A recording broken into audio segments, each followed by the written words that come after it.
Welcome back to the Minty Mobile Games Podcast. I am your host, Mint City, and today we have our very respected guest, as we've had on many previous episodes, your friend Jacob. Welcome back, Jacob. Thank you. Thank you for inviting me again. And the people have spoken, and I am not going to keep the people waiting any longer. Yep, we are but mere servants. We listen to the requests, or at least we're trying to. And so I really enjoy doing this podcast with you instead of alone, because it's great being able to bounce off people. And I think we've definitely built some rapport off podcast, off YouTube through gaming too. So I think it kind of adds to the chemistry for Oh, sure. 100%. It's always a fun time. And I'm just glad the people are on board too, because I think we'd be doing this anyway, just off podcast. So now we get to turn it into content. Everybody wins. Amen. Killing two birds with one stone, for sure.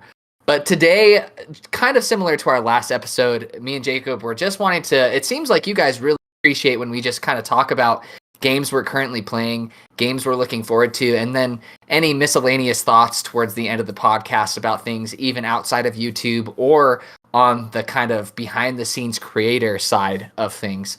So we're kind of gonna go with the flow, treat this as a discussion. You guys are kind of just listening in, a fly on the wall, maybe a third person listening to our discussion, and that's kind of the vibe I go for with this podcast.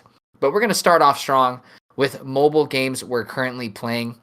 Now, Jacob, if you could start us off, what are you playing on mobile? All right. So, one game that I am always playing on mobile because I am hopelessly addicted to it is none other than Vampire Survivors. That's right. Probably the cheapest answer of all time, the most predictable one, but I'm not going to lie here. I play a lot of Vampire Survivors, okay? There's nothing wrong. I don't have a problem. Maybe I have a problem, but I'll address that later because this game is just the gift that keeps on giving. There is brand new DLC. I'm actually going to pick that up today.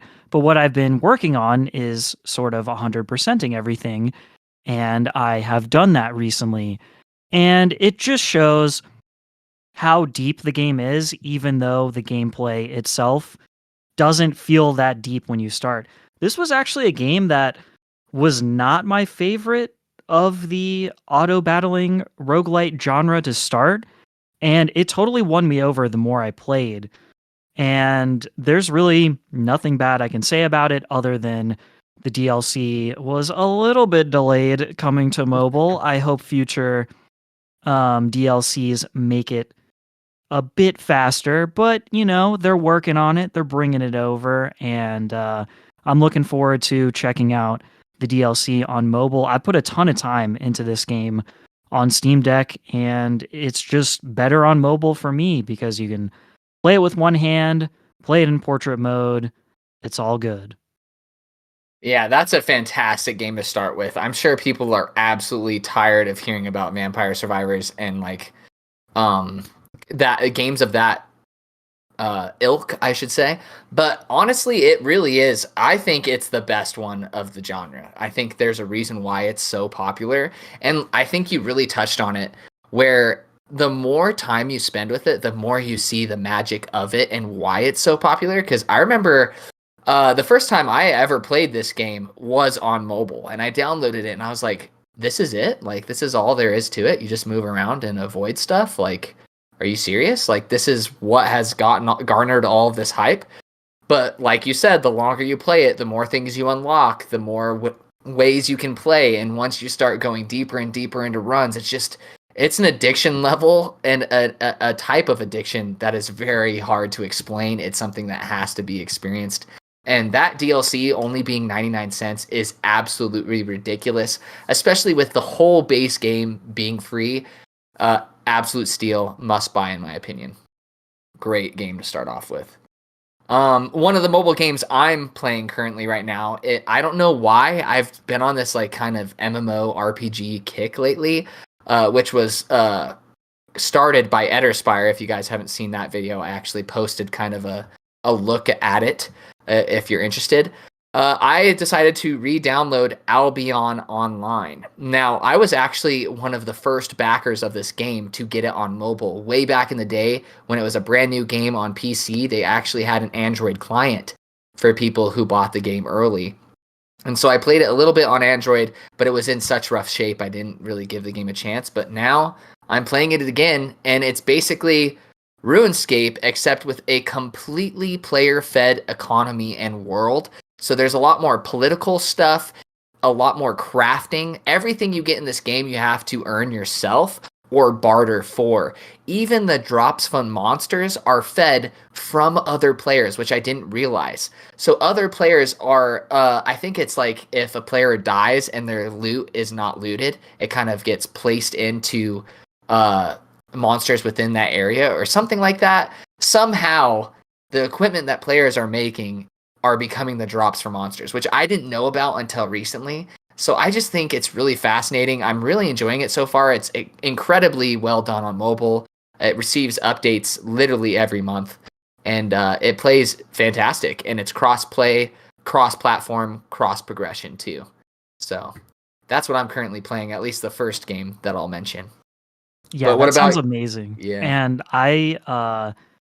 I've never gotten into an MMO, but I think I want to change that. And Albion is a game that I've seen videos of before, and it looks great. It might be the one that gets me there. I think Realm of the Mad God is another one I've been looking into. But Mhm. for anyone listening in, if you are a MMO connoisseur and want to recommend me an MMO to sort of dip my toes into the water, like leave a comment below because I'm looking to get into that genre. You're playing a dangerous game, Jacob. I know. MMOs can be very addicting. But is there anything else on mobile that you're enjoying? Yeah, so there's a game that I haven't played a ton on mobile, but I really want to change that because of the different settings and stuff that are going on with that game on mobile specifically.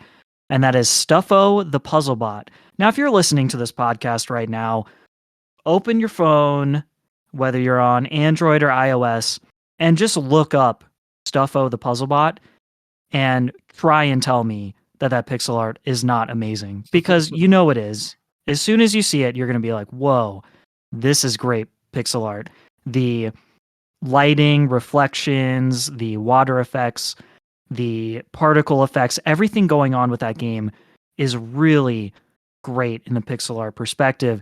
Now, this is a what is called a quote unquote thinky game. So it will make you think. And it is a puzzle game where you're moving boxes, you're going through portals, you're interacting with aspects of each level. And what I enjoy so much about this game is there's difficulty, but it's very approachable. I'm actually talking about this game in my next video, which should be out tomorrow or today, depending on when you're listening to this podcast. And in that video, I say that never has a game made me feel so simultaneously stupid and relaxed.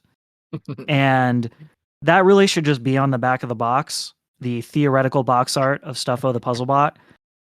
Because, yeah, there's challenge there, and the puzzles can be hard sometimes, but I'm just relaxed every time I play it. Even if I don't solve it immediately, I'm just like, yeah, that's fine. Run it back. We'll figure it out. And then I get there.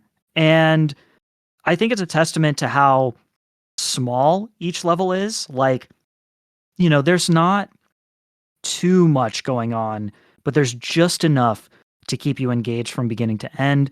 And I think that's like some of my favorite kind of puzzle games where the levels aren't too sprawling. They're very focused. And Stuff with the Puzzle Bot is a very focused game. There's optional difficulty too, in the form of like a collectible that you can get in particular levels. That's sort of a nice little encouragement of, let's explore everything this has to offer.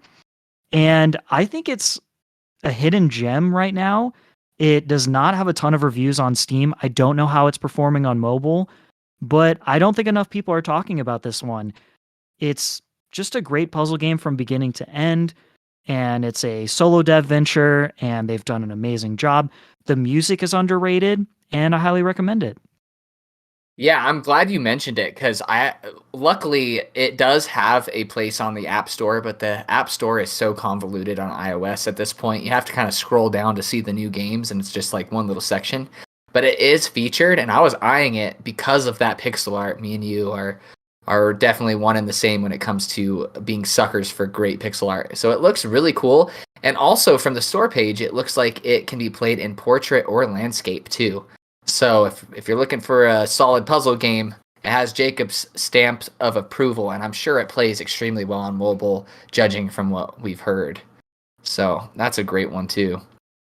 Um, the second game I've been playing is Wellword. So we're gonna keep on the puzzle gaming goodness. Now, Wellword is a word puzzle game, obviously.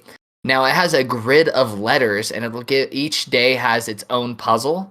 So it's kind of like a Wordle in that way. So each day has a brand new puzzle, and it features different letters on a grid. And those letters are basically filled with water. So each letter of the grid has their own level of water in it. And whenever you make a word out of that specific letter, you don't have to draw a line through them or anything. You can select any letter anywhere on the grid. Every time you make a word of 4 or more letters, then it draws a little bit of the water out of that letter specifically. And once all the water is out of that letter, it'll clear it off the board, and it'll give you points for doing so. But if you clear whole rows or columns, it also gives you bonus points too. And so it really is a unique word game that I've never seen any of these mechanics done before. And puzzle games, I love Tetris. So I love Tetris and I love word games. I'm just an absolute sucker for it. And Wellword is one of the best word games I've played in a long time and one of the most unique ones. It's free and it has a great monetization model where you can just unlock a few more game modes. But if you just want to play that daily puzzle, as much as you want and try to top your own high score, you can do so absolutely free. So if you're a sucker for word games like I am, I'd highly suggest you guys check it out. Well, I need to thank you personally for getting me addicted to another word puzzle game. I mean, I've just emerged. I've finally seen the light and have come out disheveled, full beard, ratted clothes, haven't showered in weeks because I've played not words so much. And now that I've finally regained control of my life, here comes another word puzzle game, courtesy of Mint City. Yeah. And if you don't see me for a while, now you know why. Putting the ball and chain right back on. That's right. Oh man. And then I think the third game. Do you have any other mobile games before I go into my last one? No, those are my Just in mains. case. All right, perfect. I just wanted to make sure. So my third and last one is actually kind of an old one that I finally got around to playing. I got it for 99 cents on a sale. And for 99 cents, how can you pass up most of these indie games? But it is Far Lone Sails. Now, this is not what I was expecting. I went in completely blind. And you basically have this kind of like sand ship, like you're on Tatooine or something. And it looks kind of like a big old tank. And it's constantly moving to the right. However, you'll encounter various obstacles every so often or internal problems with your ship itself that you have to solve yourself with your character. So you're doing all of these like little things, pressing buttons, levers, trying to fix everything and keep it going smoothly. And then there's this like beautiful landscape that you're just checking out as you're doing so. It's so weird, but it's like strangely relaxing and you kind of get into a flow state where you're just enjoying yourself. And it's not stressful. Like if you have problems in the ship, it's just slowing down the progress, but you're not like super cramped for time. Like you have time to fix the problem and continue your journey. And it sounds ridiculous, but for 99 cents, I think it's an absolute steal. I do not know the price regularly off the top of my head, but this is just one of those games that I'm like, how did someone have the idea to make this a game and why is it so much fun? So I've really been enjoying that one. And Jacob, you told me a little bit off podcast there is actually a sequel as well, correct? Yep, there's a sequel called Far Changing Tides. I don't believe it's on mobile yet, but it is on PC and console. Developed by Okamotive. It came out last year, and it has over 2,200 reviews on Steam, all very positive, 93% positive to be exact. Wow. And it really ups the graphical fidelity and overall presentation. So if you like the first one, the second one is a definite recommend as well. Okay, that's good to know. That is an incredible rating. Wow, very impressive. But now on to Jacob's area of expertise, indie games. So we're going to be talking about what we're currently playing, kind of similar to, and then we're also going to get into indie games or mobile games that we're currently looking forward to. So Jacob, since it's your area of expertise, what indie games are you playing? All right, so I have about a billion, so I'll try and condense my list as much as possible.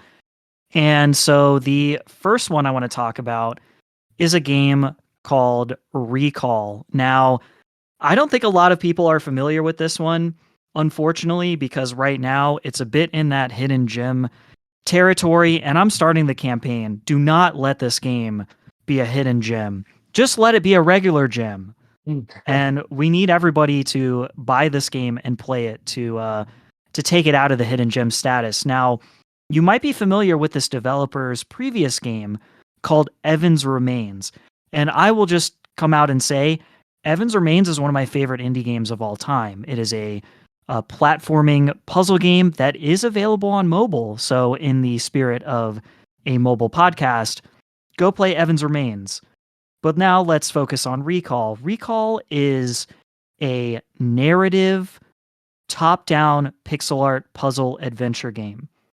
And if you are looking up trailer footage now or looking up the game, this game is better played than said. The less you know about this game, the better. There's a ton of mystery, a ton of intrigue, and the way the puzzles function are you are either activating switches or talking to various people, and you play as a main character called Bruno who has the ability to go into past memories and change things to affect the present and future. This is kind of like a whodunit adventure, almost like Clue, if you're familiar with that. And if you have that kind of mindset, the puzzles will make even more sense the more you go. And there's a little bit of stealth, there's a little bit of escort missions, things like that. There's some variety here that's really well done, and the pixel art is amazing. Now, there is a very GBA flavor to the pixel art, but each individual's portrait when they're talking is so incredibly detailed. This developer has just done an amazing job from top to bottom on this game. And I'm being intentionally vague on the way the story goes or anything like that because, again, it's much better played than said. Same thing goes with Evans Remains, and it really will reward you if you play this through the end. I enjoyed every moment of it, including the conclusion, which I won't spoil, but there's just so much going on here. And I think it's one of those games that's kind of hard to market because they don't want to spoil stuff. I remember the first trailer for this game was like 10 or 15 seconds long. And I was sort of like, well, that's not really telling me anything. And now that I played it, I'm like, oh, I That get it. makes sense. Yeah, they're between a rock and a hard place here because they want to market the game. The game is published by Whitethorn Digital. I love that publisher. They publish some amazing games, including Evans Remains. And I get why they didn't really say anything when they marketed the game because they don't want to spoil stuff. And it has a pretty good length as far as playtime is concerned. It's not a long game, but there's definitely enough meat on the bone there where you will be satisfied with the adventure. And I've said this before and I'll say it again. Anything the developer name is Maytan69. Any game this developer makes, I will play day one, and Recall did not disappoint. I love narrative-based games, man. They really hit a spot that you just can't find anywhere else, and that sounds fantastic. And I still, you kind of called me out a little bit without knowing with the Evans Remains. It's been on mobile for quite some time, and I've never given it a chance. So now I gotta push that up the backlog to more of a priority for sure. Now, the game that I've been absolutely obsessed with for the past week or two. Now, I recently got a Switch Lite, for free because I did a crazy trade-in with Best Buy. It was insane deal. And I've been playing The Last Spell on it. Now, The Last Spell is a strategy tactics game. However, it's basically a roguelike with consistent progression in it. And it kind of mixes tower defense elements with a horde mode. So you have this like little town and a wizard in the middle of the town who's trying to contain basically the magic version of like an atom bomb or like a crazy destructive force. So your goal is to protect your wizard at all costs, and he's in the core of the town. And then you can build strategic placements around him and build buildings that allow you to recruit more workers that can also recruit more warriors to help guard the wizard. But all these warriors, you can outfit them with all kinds of gear, all kinds of traits, and through each wave of the horde, you're able to garner even more stat points and skill points. So there's a lot of RPG mechanics with your current party of characters, and each character can be different classes, such as a ranged character, or they have different abilities where one guy you can just completely build into a melee class who just takes all the hits for your ranged guys. There is so much depth here, and I think, like I'm saying it right now, already after, I would say, about 10 to 15 hours of gameplay, this is my favorite strategy tactics game I have ever played. I think it's not even close, and I've barely scratched the surface. So if you enjoy deep tactics games that have a huge learning curve, the game is really good at getting you started and getting you understanding what's going on. But the discovery isn't frustrating. Like, as soon as you learn something new, you may have died during your run, but in between runs, you're able to upgrade certain things and allow you to get even new buildings or build new things. So you're constantly getting new things at your disposal that make it easier, but also make the depth even more so. It's hard to describe, but it just makes everything so rewarding to play. And I could not suggest this game enough. If you love Fire Emblem and you're just looking for something way more complicated, this is your game. And the soundtrack is immaculate. It is one of the best gaming soundtracks I have experienced in the past 5 years. I have never gotten so hyped off of some like rock and metal, and I don't know why the artist that made the music for this game had to go so hard for an indie game. But I hope that they eventually make a separate soundtrack. I think there is one, but if you haven't, look it up on YouTube. It will blow you away. I'm fully sold now. I mean, indie games sometimes have the most ridiculously well done and just punching soundtracks. And I mean, it's like the soundtrack for like Undertale came out of nowhere, right? Mm-hmm. And it feels like, even though Undertale is an absolute bona fide classic, I still feel like that soundtrack punches above its weight. And I feel like that happens a lot in indie games. So to sort of put a pin on everything with the soundtrack, I'm all in. Mm-hmm. Oh, well, definitely. I'm telling you. It plays also a one last note. The controls are they feel pretty convoluted at the start, since there's no touchscreen controls. And I think this would definitely play the best on PC, or if it ever comes to iPad, hint, hint, that's fantastic. But the controls are kind of awkward to get used to at the start, but then they become really second nature. So they're definitely serviceable, and they're not bad. It just has a learning curve with the controls and the buttons and layouts as well. So if you have a PC and you like to game on PC, definitely get it on that. That way you kind of avoid the learning curve of controls. But I love the portability of this on the Switch. So if you're going to get it for a controller based console or something, I would get it for the Switch. But enough about that game. What else are you playing, Jacob? All right, so the next one is a bit of an old one. I figured let's do something from the backlog. Now, I've played this game before, but I decided to play it again because why not? And that is The End Is Nigh.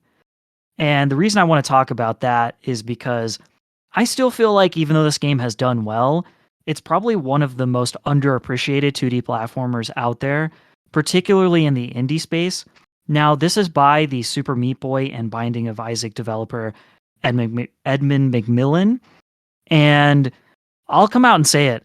I actually like it even more than Super Meat Boy. Now, Super Meat Boy is amazing, don't get me wrong, but I actually prefer it just a little bit over Super Meat Boy. It's a precision platformer. It has optional difficulty in the form of collectibles in each level, much like Meat Boy. The music is amazing, has this grandiose, orchestrated approach. And just everything about this game, the vibe, the sort of storyline, the NPCs you talk to along the way, and just the perfect amount of challenge. This game just nails it from beginning to end. I know that at one point, Edmund McMillan wanted this game to do a bit better, and I think he's going to revisit it with some more content at some point. But there's really not anything bad I can say about The End is Nigh. There's also different paths you can go on as you're platforming, and it's really just the perennial precision platformer for me. It is everything I want in a precision platformer, nothing I don't. The art style is very minimal, but definitely has that Macmillan darkness with a little bit less of the grossness of Binding of Isaac and Meat Boy, but it definitely still has that darkness to it, which is sort of a recurring theme and motif throughout The End is Nigh. Really, it's a game that I think any fan of platformers should play. It's regularly $15 on Steam and I believe consoles as well, but it's also semi-regularly on sale. I've seen it as low as $3 on Steam. And one of the reasons I'm playing this again is because I'm playing it on Steam Deck, and it plays perfectly on the Steam Deck. It's been a really fun one to play before bed. And I just think if you're a fan of 2D platformers, you should definitely check this one out. And I'll also say this, comparing The End is Nigh to Super Meat Boy Forever, the follow up to Super Meat Boy, this is controversial, but I feel like between the duo of Tommy and Edmund, I kind of feel like I know where a lot of the sort of mind share and genius lies. And I think it lies within the latter because for me, The End is Nigh is incredible and Super Meat Boy Forever was like pretty disappointing. And it's unfortunate that they've gone their separate ways, but it's also kind of nice that they've gone their separate ways because we get more games from both of them. Maybe they'll reunite at some point, but even if they don't, Macmillan is still firing on all cylinders. I know he's working on a game called Mewgenics, which I is a have heard of that one. cat-themed game with all sorts of wackiness going on. And they also did The Legend of Bumbo, which I haven't played yet, but that one looks cool as well. And yeah, The End is Nigh. Highly recommend it. Dude, McMillan does not miss. That guy is so talented and he is an absolute workhorse. The amount of games he's come out with and I just his imagination is wild. Consistently blows me away.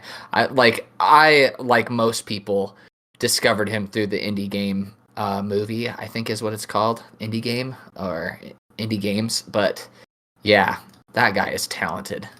So I still need to try that one out. It looks like once I finish Select, that is where I'm gonna go. Oh, Um, I'm oh, curious to see what you think comparing and contrasting Celeste and mhm. The End is Nigh. I highly recommend both, but they're very different approaches from level to level platforming in both beautiful ways, respectively. Ooh, that makes me even more excited now, to be honest. Because I was kind of getting Celeste. I was like looking up screenshots and videos, and I was like, this looks like Celeste on a with a dramatically different art style and then a few different mechanics. But now I'm really excited. The second game that I've been playing is a game called Vernal Edge. Now, I had no clue about this game at all, and I saw that it had a release window of a sale. And so it just recently released, and it was like 10% off, something super negligible. And I was like, what the heck is this? The pixel art grabbed me, as always, and I found out it was a Metroidvania. And pixel art and Metroidvania, that's how you summon a mint from any corner of the galaxy. And so I had my Switch, and I was like, you know what? I'm gonna take the plunge. Totally blind, didn't know anything about it. And this game, oh wow, like this does a lot of different things with Metroidvanias. It's not a run of the mill Metroidvania game. So the main thing that really sets it apart right from the get go is the combat. The combat almost has a beat 'em up style feel, but not like complicated beat 'em up style feel, but enemies have physics, so you can like hit them up in the air and juggle them. But there's a really cool mechanic where you can throw your sword at them and stick a sword in them or a dagger, and then you can do another move that allows you to heal. And that's the only way you can heal in the game. There's no like getting help from any other avenue other than that move. So you have to kind of save that move. You hit enemies, you charge up a meter, then you can use that move to heal yourself. So it's like kind of a little cycle of knowing when to use these moves, knowing how to juggle enemies and hit them off of walls and stuff like that. The combat just feels meaty, satisfying. The hits are impactful. But what really impressed me is similar to Jedi Fallen Order, if you guys are familiar with that game, there's different planets that you can travel to in any order that you see fit. Now, in that one, you just travel on a map. You just click the planet on a map. But in this game, in Vernal Edge, you have this really cool, like 3D, super old 3D. It looks like on the 2DS or maybe even on the Super Nintendo, when they're trying to do 3D. You hop in this airship, and you can fly to any area that you want in any order. And you explore that, and with all Metroidvanias, you have those certain power-ups and things that allow you to access new areas, and you're going to be discovering those on every one of these planets. So maybe a planet has, or not a planet, but an area has a specific power-up that you need in order to explore the entirety of another area. So I really enjoyed that, and there's a lot of heart, a lot of charm with just traveling between these areas. It really blew me away. And I think Vernal Edge is definitely going to catch on fire. Out of any Metroidvania in recent memory, other than Infernax, which definitely got its flowers, I think this is the next up game that we're going to see a lot of people talking about soon, because it is that good. So if you guys enjoy Metroidvania, if you enjoy nostalgia, because there's a lot about this game that just oozes nostalgia. It reminds me a lot of its style. It reminds me a lot of JRPGs of back in yesteryear and stuff like that. So if you enjoy Metroidvanias, if you enjoy exploration, if you enjoy really fun action combat, Vernal Edge is your ticket for sure. Oh yeah, I mean, it's been a minute since I played a Metroidvania, and I've been looking at this one for a while, so this one is next on my list. It's one of two Metroidvanias, at least for like Q1 of 2023, that I am really looking forward to checking out. Yeah, highly suggest. All right, and then have you narrowed down another one from your plethora of indie games that you've been playing? Yes, I thought I was going to talk about 3D platformers in this episode, but we'll save that for a future show, because we need to talk about a game that came out in 1.0 this month, and that's none other than Patch Quest. And spoiler alert for my video coming up, but Patch Quest is my current game of the year because it is that good. It is a Metroidvania meets Creature Collector meets Roguelite meets Twin Stick Shooter meets Base Builder meets Collectathon with a cozy, cartoony exterior. And I know that's a genre word salad, but I've never seen a game compile and combine so many genres into one experience so seamlessly. I've never seen it before. And it totally goes against what people recommend indie devs do. There's a concept called scope creep. And this is a concept when you are developing a game, that the longer you develop a game, the more systems you add on top of your game to try and sort of see and flex everything you can do through your artistic medium And when you put too much into a game, it becomes convoluted and confusing, and it doesn't have any kind of flow to it. So, any kind of indie dev advice video or column or anything like that is always like, don't overscope, keep it simple. And Patch Quest is just like, yeah, no, we're not going to do that. We're just going to combine almost every genre we can, and we're going to make it work. And you know what? They did it. This is a solo dev adventure as well. And every time I tell myself that, it blows me away because the amount of polish, the art style, the music, everything going on here is just incredible. The exploration is very Metroidvania like, with a very large and winding map that you uncover over time. The roguelite aspect is very light on the roguelite aspect of it. So you can die in a run, but really all that does is send you back to your base, and then you start from one of eventually 4 starting biomes. Now there's several more biomes than that in your overall map, and you'll uncover it over time. And the creature collecting aspect is probably one of my most favorite implementations of it. If you see a creature, you can just whip out your lasso, hit him with the lasso, and then just spin around the creature minimum of 1 time and up to multiple times depending on that creature's level. And then you now are riding the creature and you get its abilities, which you can then unlock more abilities for each creature over time. If you die and go back to your base, any leveling up of that monster stays with you. So if you collect that monster again, you still have multiple abilities if you're level 2 or level 3 or whatever, which I really like about that. The twin stick shooter aspect is, it's kind of like a bullet hell where there's a lot of projectiles flying at you. You need to avoid them. And each creature has a escapability ability. And that could be a dodge or a shield, anything like that. So you'll always have a way to get around stuff. The difficulty is relatively easy, although there are multiple difficulty levels. So I played on the, bog standard, regular, normal difficulty. There's an easier difficulty and a harder difficulty on top of that.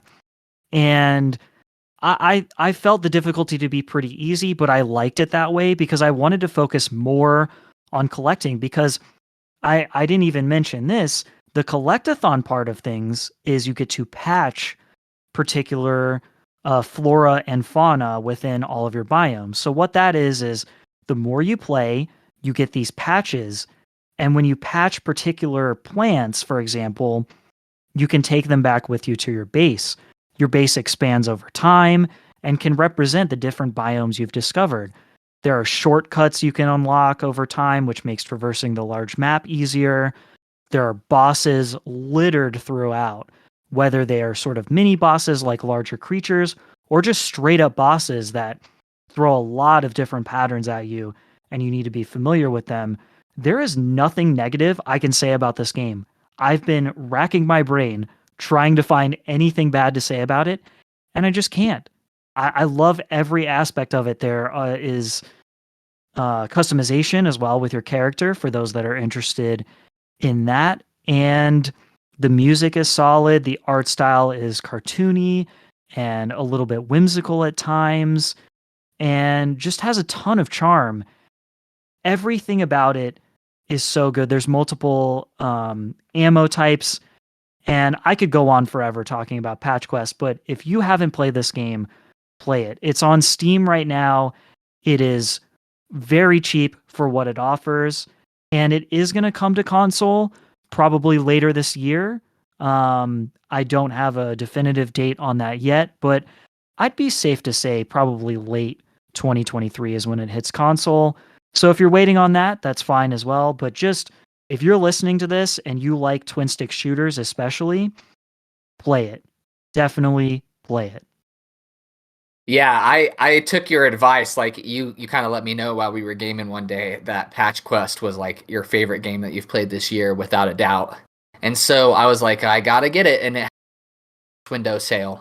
So I picked it up for like I think it was $12, maybe $11. And you were not kidding. This is a very polished game. The fact that one guy made a game that feels like Nintendo quality, like that Nintendo seal that they put on their official Nintendo games, like you're getting something that's very polished. There's no bugs. There's nothing wrong with it. Man, that is the epitome of this game. The art style is fantastic. Great sound effects, great soundtrack, lots of charm. And the fact that it mixes all of those things that you mentioned and makes it work just blew me away. One critique I will say is this plays so much better on controller than mouse and keyboard. Mouse and keyboard felt really clunky and not really clunky, but very unnatural for me with this game. But once I plugged in a controller, it was smooth sailing. Twin stick shooters just feel great on controller, in my opinion.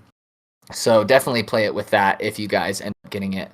But yeah, great suggestion. I took the plunge. I'm not mad at it whatsoever. Great one. One that I have consistently played, I'm about almost 20 hours in on this one now, is Shatterline. I think I've mentioned it once before on this podcast, but Shatterline is made by a small Ukrainian team, and they've been updating this game with everything going on, and that deserves to be commended in and of itself. But this is a shooter that basically feels like prime time Call of Duty with abilities. If you've ever played Black Ops 4, imagine Black Ops 4 where each character has their own unique playstyle and abilities with an ultimate and a tactical, basically. However, the time to kill isn't as long as Black Ops 4. The time to kill is just right. And there's multiple game modes. There's there's all kinds capture the point team deathmatch. They even have this really unique mode, kind of like Minecraft, where both teams are divided and there's this big old wall that you can't attack the other team, and you have a time limit, and you can literally shoot out blocks from your gun and defensive positions, and you just build on your side anything that you want. And then after that time limit is done, the protective wall lifts up and you have one life, no respawns, and you just go at it. And it is really fun. They just released their new season, and the new season introduced new maps for different game modes, including a brand new game mode, which is Elimination, the 3v3 no respawn game mode. So it's pretty tactical, pretty competitive. And this has just really saved me from the sweatiness of Apex. As far as shooters go, this is the only one that I'm currently enjoying with or without friends. This is the one that I kind of go to if none of my buddies are none of them playing Apex. I'll just hop on this and really enjoy my time with it. It blows me away how small the team is. I really hope it succeeds. I think they're banking on the release of it on consoles, because as far as Call of Duty-ish games, there's nothing free to play that's Call of Duty-ish on PlayStation. So I know they're really banking on that for this game to succeed financially, and I hope it does, and I hope they nail it down. But it is a fantastic game. If you're just looking for a stress-free, really fun first-person multiplayer shooter to play, you can do that. And I haven't even mentioned the PvE aspect to this game.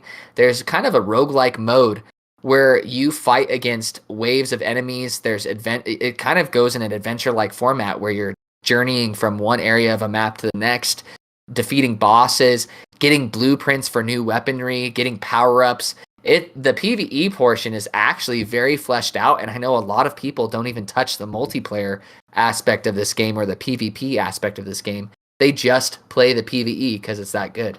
So there's a little bit on offer for everyone there. And yeah, it's free. Go support them. I think they really deserve it. They really are pouring their heart and soul into this game, for sure. Yeah, we've played this one together, and I'm glad you introduced it to me because I really enjoyed my time with it as well. I'm terrible at it, but it didn't prevent me from enjoying it any less. The inclusion of abilities is so crucial for me as someone who doesn't have the greatest eyesight in the world. Being able to use abilities tactically really helps out, and the the multitude of characters on offer here already is really solid. The fact that there's PvE as well is such an amazing addition because for me, like, I'm starting to gravitate a lot more towards PvE than PvP. And so having that in one package with PvP is really nice in a way that doesn't feel like a cheap add-on. It feels like the development team is really pouring their hearts out into both PvP and PvE relatively equally, which I'm really appreciative of. Yeah, what I'm really looking forward to is playing this a bit more with you too, because this game actually has very little SBMM, to be honest. It kind of just tosses you in. It reminds me of old Call of Duty games where it has very small influence of SBMM. So you never know what you're going to be tossed into and what kind of lobby you're going to be seeing. And the player base is on the lower side. I think concurrently they have 700 to 1,000 each day. So you're going to be running into the same players occasionally. And we got tossed into a payload map where we were kind of getting absolutely obliterated, but that's the fun of it. It feels very stress free because the SBMM isn't swayed this way and that. It's just everybody for themselves. Everybody has the same amount of good games and bad games, which is great. But do you have any other games that you're currently playing, or do you want to move on to games that we're looking forward to? The only game that I'll mention super quickly, since you mentioned a shooter, is you and I have been getting more into Realm Royale. So I figured it's a Min City podcast. We might as well mention Realm Royale again and keep the streak alive. We had some pretty good games the other night. It's true. Yeah, Jacob, just letting you guys know, don't let this man being so humble fool you. This guy can clutch in Realm Royale. He is a sweat through and through. I'm pretty sure he lays out a towel every time he plays this game, and just to get ready for the sweat drippage. It's the one battle royale that I am halfway decent at, and it has taken much time to get to that point. But yeah, Realm is just a game that clicks with me, much like Paladins, which I think we're gonna jump into pretty soon as well. Yeah, I'm excited to do that because Paladins, I used to have it was one of the very few multiplayer shooters I could play on my laptop back in the day because it was just a normal laptop, nothing gaming oriented. And it performed pretty well on it. So Paladins, I mean, me and Jacob have kind of talked about it behind the scenes. A hot take, Paladins in its prime, definitely better than Overwatch, in my opinion. 100%. Tossing that 100%. Out there. Well, Realm Royale, go support it. I've been enjoying it. He's really showed me the ropes and carried me to quite a few dubs, and it actually is very fun. Kind of reminds me of Shadowline in the way where it's just plain fun. It's not very frustrating. There are some sweats on it, and I'm sure that's because the matchmaking sees that I'm with a sweat on my team. So, but it's really fun. Highly suggest it. I'm glad Jacob encouraged me to hop on it. Been really enjoying it. But are there any games that you're looking forward to? Oh, so many games I'm looking forward to. I don't want to take up too much time, but I'll go in order of like release, I think. So the first game I'm looking forward to is a game that I previewed on the channel, and while I would have loved to review it, and the opportunity was there, I just don't have time. But it's a game called Chia. And Chia's coming out, I think, either tomorrow or the next day. It's coming out within like 3 days of when we're recording this. And look, if you don't have a Switch, this is the open world game to play because I don't mean to spoil anything for anybody, but Tears of the Kingdom not coming out on anything other than the Switch. I know, it's shocking news. But if you want an open world game that has a little bit of that Breath of the Wild inspiration and flavor, Chia's a great one. It's more cozy, more laid back, but it has all of the charm and spirit of an amazing open world game. I loved every minute I played in the preview, and one of the signature mechanics is called soul jumping, and basically what it allows you to do is turn into almost like any object or animal in the world. So if you want to like fly around the world and get a bird's eye view, literally, you can soul jump into a bird and fly for a while. There's a limited amount of time you can be in the soul jumped state, which I think is good because honestly, if there wasn't a time limit, I'd probably just be like a bird the entire time. But it encourages you to soul jump into a multitude of different things within the game. Like I mentioned this in my preview, you can just soul jump into a rock. There's no reason to do that, but you can if you want to. If you want to just become a rock and just roll around, the world is your oyster in Chia, and I love that. I love that the game doesn't take itself too seriously.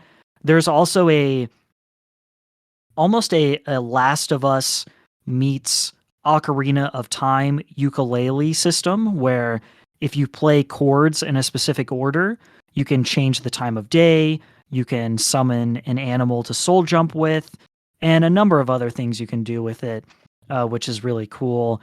It has a cool island vibe based on New Caledonia, and the team itself is in New Caledonia, and it's a bit of a smaller team, but you can really feel the heart within all of this game. So I'm looking forward to playing it, and I'm actually, in a weird way, kind of happy I'm not reviewing it because I don't want to be on a time constraint.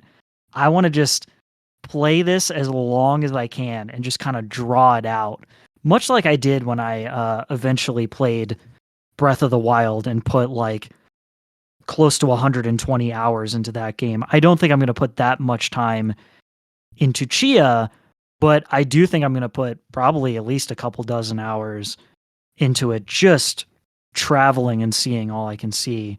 So if you're looking for an open world game, check out Chia. Yeah, I really liked your video, your kind of like preview of the game. If you guys haven't checked it out, go check it out on Your Friend Jacob's channel. It's really good. And it like he touches on, you can literally morph into anything that you want, which was pretty funny. I think that's one of correct me if I'm wrong. I remember you used a few editing and style techniques on that video that were new to your channel, but I really appreciated that video. So first up on my list that I'm looking forward to, I was a super fan of Hyper Light Drifter. Now the sequel is finally getting some teasers. They just released a gameplay teaser about 2 weeks ago, I think, and this is Hyper Light Breaker. Now, it looks like they're kind of taking the Risk of Rain route with the first game. Risk of Rain was a 2D roguelike, and then Risk of Rain 2 completely turned it on its head and made it a third-person shooter-like kind of game. And this seems to be taking a similar route where Hyperlight Drifter was an over-the-top adventure game, and it was an action game. Kind of felt like a Zelda-type game mixed with a Metroidvania. But this one is completely 3D, open world, and completely playable in co-op with a buddy, according to what they've been saying.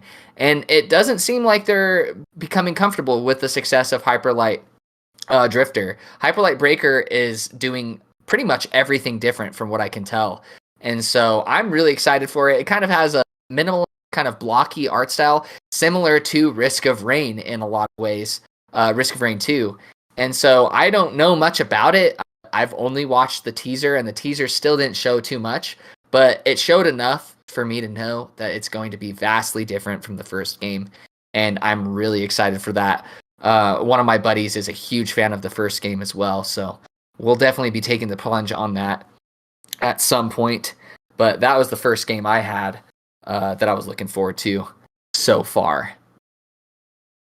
Yeah, I am really excited about this one because exactly what you said about the transformation from Risk of Rain to Risk of Rain 2. I'm going to go out on a limb and say I think I'm actually going to like Hyperlight Breaker more than Hyperlight Drifter just because it's hitting a lot of the notes of games that I love the most. And if they do it right in co-op, this game is going to be huge. And I like how in the art style they've taken a little bit of inspiration from their previous game, Solar Ash, which I think is an underrated game in their catalog. I'm definitely looking forward to how movement works specifically. And I think if they can nail movement at minimum, along with co-op, the game is going to be so much fun. So really looking forward to that. Another game I'm looking forward to is a game that's coming out, I believe, tomorrow. And it's a game I've talked about on my channel quite a bit, and it's called 9 Years of Shadows. That's right, the game is finally coming out. 9 Years of Shadows. It's been delayed many 9 times. years of waiting. That's right. It might as well have been delayed for 9 years. It's at least been delayed for 9 months. But it is a Metroidvania with unbelievable pixel art.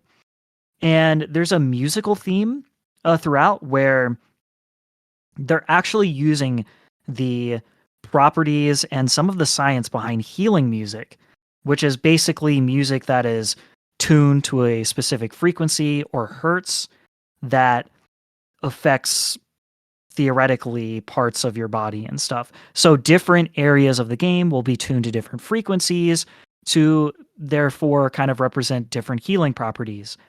And the music is done from veterans of Castlevania and Mega Man, respectively, which those are, great games to take from with musical inspiration. And I can definitely see more of the Castlevania inspiration in its moment-to-moment gameplay. There's this sort of traversal mechanic where you can dig underneath blocks of levels, which I think is really cool, and I want to experience it for myself. And the bosses look awesome. So if you're looking for a Metroidvania after you play Vernal Edge, then I think 9 Years of Shadows is probably up your alley. Oh, without a doubt. Well, now I don't have to experience that wait, which is kind of a pro for me. I just get to go straight into the goodness. Lots of things coming out soon. I feel like this year has had constant spread of releases and games to look forward to, which is really cool. I just feel like it's been a solid year thus far in every avenue of gaming. I think the same could be said for bad things too, but luckily the glass is half full over here. That's for right. sure.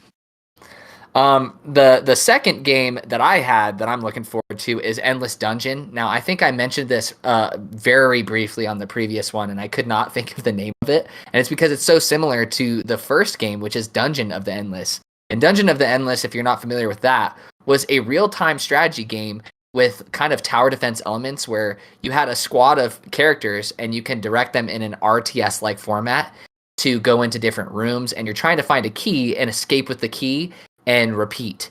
And with this one, Endless Dungeon is kind of taking that tower defense aspect to it, but also making it a twin stick shooter that's cooperative. And so I thought it's really cool that they're kind of, speaking of game, we've already just talked about Hyper Light Breaker that's trying something new and different and not just kind of resting on its laurels.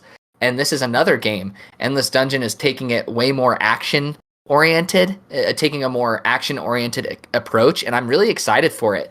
It should be coming out, I think, in April or May, from my memory. Or I know that you can pre-order it and get the game like crazy early, like 2 or 3 weeks early. But I'm not going to do that. I'm just going to wait. And this is definitely one me and you could play, Jacob. I know that for a fact because you do enjoy twin stick shooters, and I enjoy Dungeon of the Endless. And this just looks right up my alley. So I'm really looking forward to that one. Oh, 100%. Also very much looking forward to it as well. And my last one for games I'm looking forward to is, I'm going to keep it short with this one because I don't feel like I need to sell it any more than I do. And it's a game called Bomb Rush Cyberpunk. Now, here's how I can summarize this game. It's the new Jet Set Radio. I mean, when you look at the game, when you look at the trailers, when you look at the inspiration, it's Jet Set Radio. Oh my word, it is. I just looked it that's up. great. That's great. It's developed by the team called Team Reptile, who did they've done fighting games in the past, actually. Lethal League and Lethal League Blaze are their most popular games that they've done so far, which Lethal League Blaze is like pretty cool if you haven't checked that one out. It's a baseball themed fighting game, and it's wild. So I recommend that one. I am terrible at it, but it is awesome, and it has a really good single player campaign as well.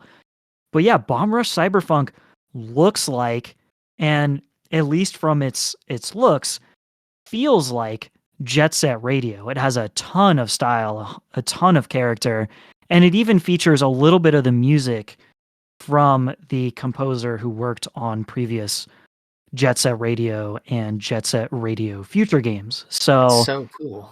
if you're looking for a new Jet Set Radio, you're probably not going to find it from the AAA studios.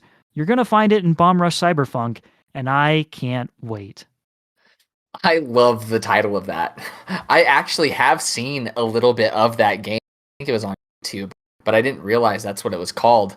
But yeah, immediately, right off the rip, you can tell that it's Jet Set Radio, but reimagined. So, if the AAA studios don't want to revive sweet franchises, then indie, you can always count on an indie dev to kind of iterate upon it and revive it, which is so awesome. That's one of the main reasons I love indie games. Is indie devs don't care about profit.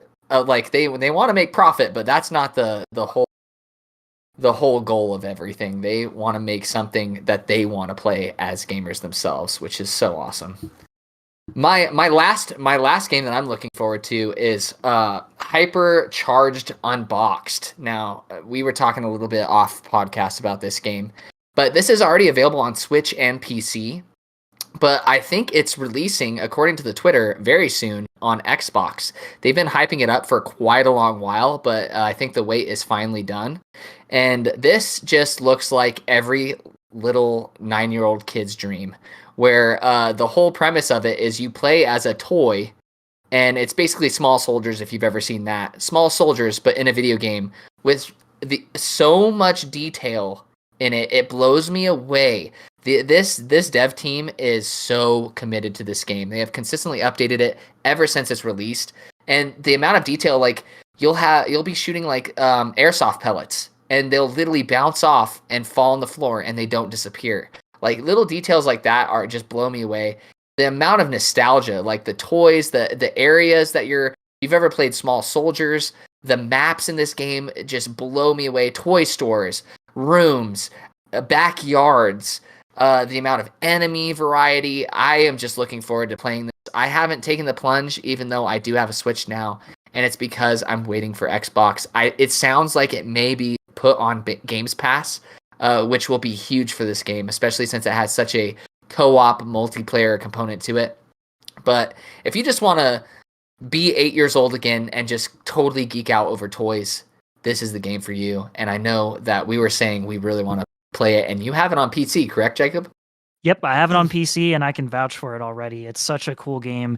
It has tons of different game modes, including a tower defense-oriented PvE, as well as PvP. So it kind of has something for everyone, and it is very polished and very well optimized as well. Yeah, I think that's probably the reason why it's taking so long for Xbox. Is I've noticed a lot of the tweets from the dev say that they're really fleshing out the glitches. They want to make it perfect. They're not the type of dev team to release an unfinished product or a glitched or a buggy product, which is good. I'm just getting impatient. So I'm ready for it, and I'm excited for it. But with the last 15 minutes or so of the podcast, we kind of had it open for discussion, and there are quite a few different options that we could take it. Is there anything that you want to talk about, Jacob, specifically? Yeah, I mean, we can talk about sort of how we've been feeling as far as YouTube has been going, and some future plans as well. I don't know if you wanna kick this off, or do you want me to take it? Yeah, I can kick it off because mine's pretty short and sweet. For the first time after I'd say a year and a half of consistently making content, I am starting to feel a little bit of burnout. Now, it's not burnout where I'm like dreading making content. It's me knowing that I should probably put out, like, it's been 4 days since I've put out a video, and I've always tried to at least release 2 videos a week, or every 3 to 4 days I'm releasing a video. And I was like, well, I should probably record right now. I have some extra time. And I was like, nah, I'm not really in the mood. I'd rather do something else. And I can tell that that's part of burnout, I would say, at least burnout for me. So I haven't hit the dreading recording or dreading making content stage or avoiding it completely. It's just I don't have the desire that I used to have. And so that was kind of freaky for me to experience for the first time, because for some reason I've been able to stave off burnout this long. And I think it'll be a temporary thing. Maybe I'll need to slow down releasing content or anything, but the podcast doesn't count. I think you'd agree that podcasts kind of just feel like hanging out with your buddy and just chatting about stuff that you enjoy, which is refreshing. So, but as far as like recording and editing and setting up and doing all of that stuff, sometimes it gets tiring and it's finally getting to me, I think. But that's about it when it comes to burnout for me specifically with the channel. I did record a ton of stuff today, which is good. I find myself kind of cranking it out short of time, or cranking out the recording process of voice and face cam and stuff like that. And the editing process is actually what doesn't bother me, because I can take that at my own pace. It's just the actual recording process that is the difficulty for me. But hopefully that ramble made any sense whatsoever. No, I mean, I can definitely relate. I think as some people have noticed, I will have a new video out tomorrow, and that would be a 1 month gap between my previous video and this one. So, I can definitely admit burnout is a factor for that. About almost 2 years now, making very similarly formatted content can kind of become a bit monotonous, and you got to find ways to sort of spice things up, even as the channel does really, really well. Like it's not a performance thing. I mean, it's funny, like I've taken this break and the channel has been performing perfectly fine without releasing any new videos at all. So, it's not really that. It's just, at least the way that I make videos, it takes a lot out of me, and it's also worth reiterating that I am chronically ill, so doing anything is a lot harder. But burnout is not the main factor for that. The main factor is actually my overall health. You and I have talked about this off podcast, but I'm here to mention it now as a Mint City exclusive. We'll call it a Mint exclusive. My health has not been good this year, at all. It has slid in ways that I was not expecting, which has led to not really being able to even think about content, let alone making it. I have multiple issues with co-infections and a condition called POTS, which has affected me a lot in doing anything. And I've definitely had some pretty scary medical stuff going on recently. And so health has had to be the priority. Now, the sort of silver lining is I'm actually undergoing a new treatment for my chronic health issues, which is starting tomorrow, interestingly enough. And if all goes well, I will hopefully start to feel better. But the thing is, with a lot of these treatments, these serious treatments, I'm going to feel really bad for a while. It's going to take a lot out of me. And because of that, it's definitely worth mentioning to anybody who's a fan of mine that there aren't going to be very many videos in that time span, because I have to focus on my health, because this is a pretty amazing opportunity for this treatment. It was not something that was really possible in the past, and it was actually something I wanted to do last year, but unfortunately, family issues took over the entirety of last year for me. But we finally have time, and I can finally do this and jump in.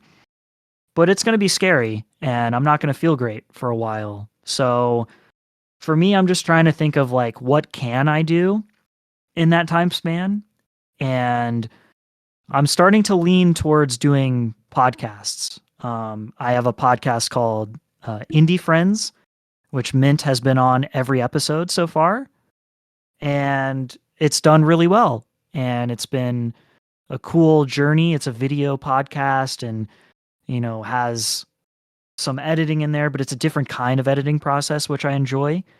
And so if you're a fan of both Mint and myself, I'd love for you to leave a comment down below if you feel like you'd like more podcasts from me, because it'll kind of feel like this where it's just people chatting about games. And I also want to promise anybody listening to this podcast that no matter what happens with my health moving forward, I will always be available to guest on the Mint City podcast. I will put it ahead of even my own content because it's just such a fun time to be on here. And I always love chatting games with Mint. Like I said, we do this anyway, so being able to do this as content is a really cool thing. So tomorrow I have a new video. It's a list style, but it's actually a rapid fire review where I'm going to be reviewing 10 games very quickly, including games like Stuffo the Puzzle Bot. So if you're interested in that, check that out. But yeah, I think if I were to try to do the kind of upload frequency that I was doing, burnout would be real, and health issues would also be real. So some people might be a little bit disappointed in that, but if you keep your fingers crossed and I start to feel better, then that might change. So hopefully that happens. Yeah, like one of my favorite sayings, especially what I tell people on YouTube, especially my stream too. Like sometimes people pop in and say, "Hey man, sorry I haven't been here in a while," and I always tell them, "Hey man, life comes first." And so I think you're putting your life first, which is exactly what you should be doing. And I think it's incredibly impressive because of your humility. I don't think people really realize how impressive it truly is that you've been putting out content as consistently as you have the past year or so. Blows me away, and the amount of things that you've had to deal with behind the scenes, like you've briefly touched on here, it's very impressive. Definitely a testament to you as a content creator and your work ethic. And it means a lot that you're going to continue to be doing at least this podcast with me, because it's a lot of fun. I know there's a nice little cult-like following that listens to these and that they really appreciate them and your insights specifically. And I want to echo what Jacob said with his podcast. Go check it out. It's way more fancy than this one because he has everyone's face cams, the people that are talking. He'll edit and kind of zoom in on them. He'll put gameplay over everything that's happening whenever they're talking about the game. So it's not just strictly sitting there listening. It also has some visual qualities to it that you won't find in a lot of other podcasts. Dare I say, when it comes to episodes of a podcast, when it comes to indie games, I truly, like, all biases aside, think it's the best indie games podcast on YouTube currently. The quality is high. The thoughts and the arrangements and the style of it is just incredibly well done. So as far as people who are curating indie games podcasts as a video and not a live stream, Jacob does it best. So if you haven't seen those other or listened to those other indie games podcasts and you're enjoying this one, go check those out at some point because they're great. He also has other guests other than me, because you're probably sick of me by now. He's had another guest such as and she covers other indie games, specifically cozy indie games, but she's branched out a little bit with the Steam Deck and stuff like that. So there's a little bit on offer for everyone. Go support Jacob's newest video that's releasing tomorrow. It's going to be awesome, I'm sure. And we got to savor it because we're not going to have one for a while of that same kind. So exciting to see what you continue to do. I'm sure I can speak for everyone that we're really hoping the best for you and your treatment and hoping that you feel better. And we're here regardless. So I appreciate you being on yet again on the episode, Jacob. It doesn't go unnoticed. Oh, absolutely. And it's amazing to be on. I mean it when I say this is like the most fun that I have, really, because it's just so laid back and such a good vibe over here. And you have an amazing fan base, and they're all just very, very nice and positive and really care about all the games you're talking about. So it's always nice to be on your podcast. Thank you, and I'm glad you mentioned that, because this is for those of you who are still listening. You are that core group, or most likely are that core group of my subscribers and followers. You guys are awesome. You guys really are very positive, and I appreciate you guys supporting whatever I put out my channel. One thing I really pride myself on is that I've tried to keep a variety and do what I want to do, and procure a following that actually just cares about everything I do, not just a specific thing. And so I really do appreciate you guys. I know that that's very rare, and I appreciate your comments, your likes, your thoughts, your direct messages telling me to do this podcast again with Jacob. And so you guys, your support does not go unnoticed. Very grateful for it. And it's honestly probably the reason why I haven't experienced burnout until very recently, is you guys single-handedly staved that off. So I'm sure I'll be right back at it. I got a lot of content in the pipeline, lots of different videos, still taking your guys' feedback. I read every single message you guys send, every comment, especially on the community tab that I've been trying to use more of, just like Jacob has been doing. He's the kind of inspiration for that. So I've been doing a lot of polls. So if you're on mobile, check it out. Mobile specifically, it really pushes those community posts, and I'll be asking your guys' thoughts and opinions quite regularly, and it will shape what content I make in the future, as well as you guys will be in videos. I have a video in the pipeline currently that will be posted very soon of your guys' responses. So if you want to be featured, if you want to share your thoughts and literally make the content with me, just be on the lookout for that. But with that, I think we're going to wrap up this content or this episode of the Minty Mobile Games podcast. Thank you for making it to this part, and I hope you guys are staying safe and take it easy.